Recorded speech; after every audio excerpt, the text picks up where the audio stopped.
Bonjour et bienvenue sur notre chaîne, le coaching en action. Dans cette vidéo, nous allons explorer la première compétence de coach selon le référentiel des 8 compétences établies par l'ICF. Première compétence du référentiel des 8 compétences de coach de l'ICF et fait preuve d'éthique dans sa pratique.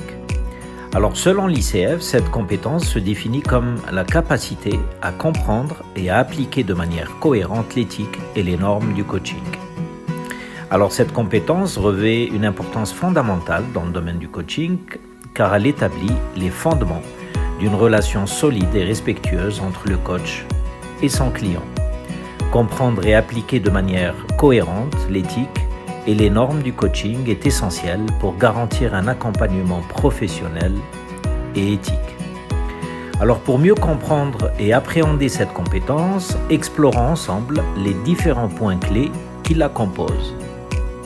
Le premier point fait preuve d'intégrité personnelle et d'honnêteté dans ses relations avec les clients, les commanditaires et les parties prenantes. Alors en tant que coach, il est essentiel de cultiver une intégrité personnelle inébranlable et d'agir avec honnêteté dans toutes nos interactions avec les clients, avec les commanditaires et les parties prenantes. Cela signifie être transparent sur nos compétences, nos limitations et nos intentions et éviter tout comportement trompeur qui pourrait compromettre la confiance du client.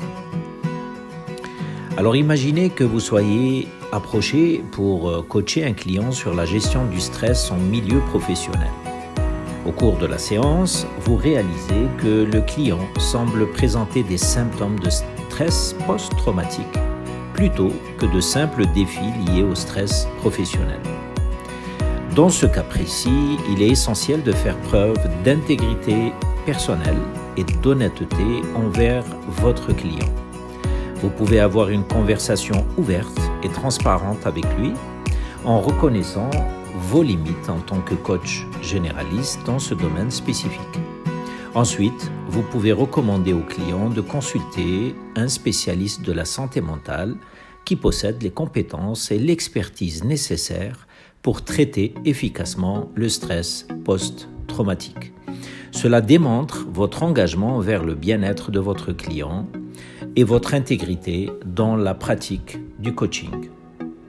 Le deuxième point prend en compte l'identité, l'environnement, les expériences, les valeurs et les croyances des clients. Chaque client est unique, avec son propre ensemble d'identité, d'expériences, de valeurs et de croyances. Et en tant que coach, il est important de reconnaître et de respecter cette diversité en adoptant notre approche pour répondre aux besoins individuels de chaque client. Imaginons que vous soyez engagé pour coacher un client issu d'une culture différente de la vôtre. Avant de commencer le coaching, plongez-vous dans l'univers culturel de votre client. Explorez ses valeurs, ses traditions et ses croyances pour mieux comprendre son cadre de référence. Par exemple, si votre client vient d'une culture où la hiérarchie familiale est primordiale, cela pourrait influencer sa façon de percevoir les relations professionnelles. Alors, en tenant compte de ces aspects culturels, vous pourrez adapter votre approche de coaching pour mieux répondre aux besoins et aux attentes spécifiques de votre client. Cela favorisera une relation de confiance et d'ouverture essentielle pour un coaching efficace. Le troisième point utilise un langage approprié et respectueux avec les clients, les commanditaires et les parties prenantes.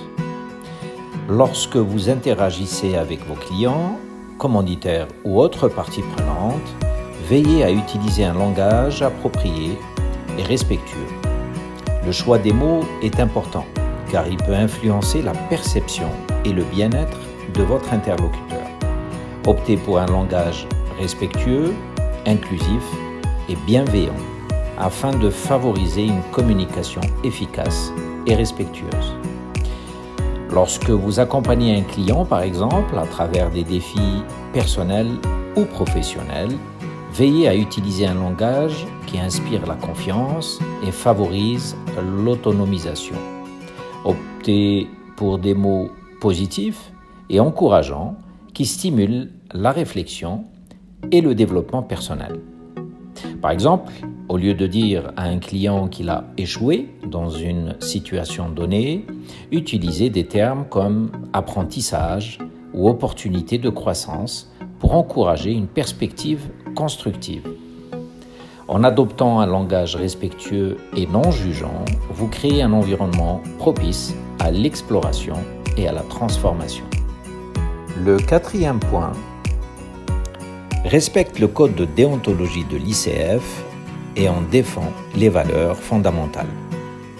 L'ICF a établi un code de déontologie qui définit les principes éthiques et les normes professionnelles que les coachs doivent respecter dans leur pratique.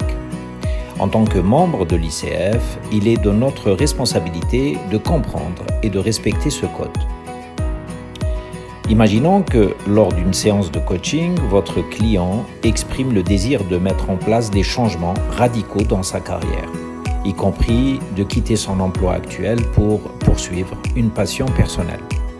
En tant que coach, il est essentiel de respecter les principes éthiques de l'ICF en guidant ou accompagnant votre client à prendre des décisions qui correspondent à ses propres valeurs et aspirations, plutôt que les influencer avec vos propres opinions ou préférences.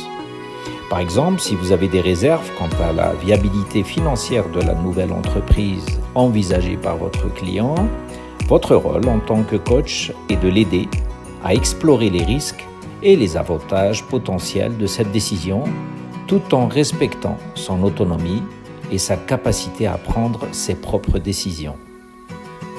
Le cinquième point, préserve la confidentialité des informations sur les clients conformément au contrat avec les parties et les lois en vigueur. La confidentialité est un pilier fondamental de la relation de coaching.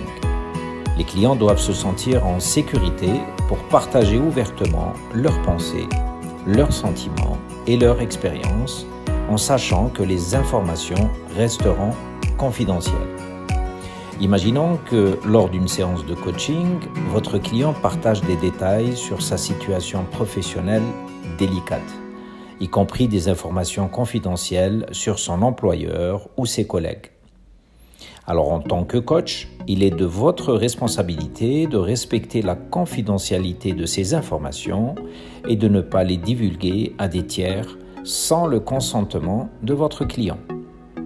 Par exemple, si votre client révèle des informations sur des pratiques commerciales confidentielles de son entreprise, vous devez vous abstenir de discuter de ces informations avec d'autres personnes, sauf en cas de nécessité légale ou de menace pour la sécurité.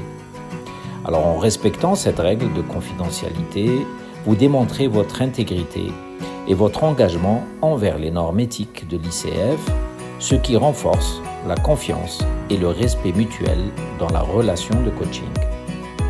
Le sixième point, préserve la distinction entre le coaching, le conseil, la psychothérapie et les autres professions d'accompagnement. Il est important de clarifier les limites et les différences entre le coaching et d'autres professions apparentées, telles que le conseil ou la psychothérapie. Cela aide à éviter les malentendus et à maintenir des relations professionnelles saines avec les clients et les autres intervenants. Alors, supposons que vous travaillez avec un client qui souhaite améliorer ses compétences en leadership et sa performance au travail. En tant que coach, vous devez clarifier que votre rôle est de soutenir le client dans l'exploration de ses objectifs professionnels et le développement de stratégies pour les atteindre, plutôt que de fournir des conseils ou des solutions directes. Par exemple, si votre client exprime des préoccupations concernant des problèmes de santé mentale ou des conflits interpersonnels au travail, il est important de rappeler que votre rôle en tant que coach est de fournir un espace de réflexion et d'exploration et non de fournir un conseil thérapeutique ou professionnel.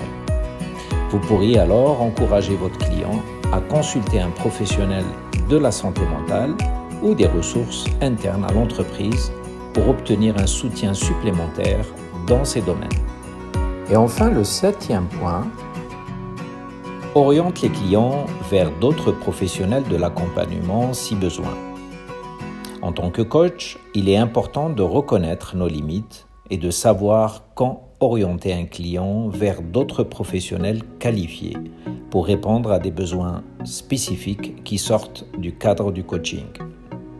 Alors, supposons que vous travaillez avec un client qui exprime des préoccupations concernant une situation complexe dans son entreprise, nécessitant une expertise spécifique qu'un coach ne peut pas fournir. Alors, en tant que coach, il est important de reconnaître vos limites et de recommander aux clients de consulter un consultant spécialisé pour obtenir un soutien approprié. Par exemple, vous pourriez dire à votre client: « Je comprends que vous rencontriez des défis importants dans votre entreprise et que vous ayez besoin d'une expertise spécifique pour les surmonter. Dans ce cas, je vous recommande vivement de consulter un consultant spécialisé dans ce domaine particulier. Un consultant pourra vous fournir des conseils précis et des solutions adaptées à vos besoins professionnels. » Donc, en recommandant à votre client de consulter un expert spécialisé, vous lui montrez que vous êtes attentif à ses besoins et que vous cherchez activement à lui fournir les meilleures ressources pour résoudre ses problèmes professionnels. Voilà, nous avons terminé notre exploration de la première compétence de coach selon les 8 compétences de l'ICF.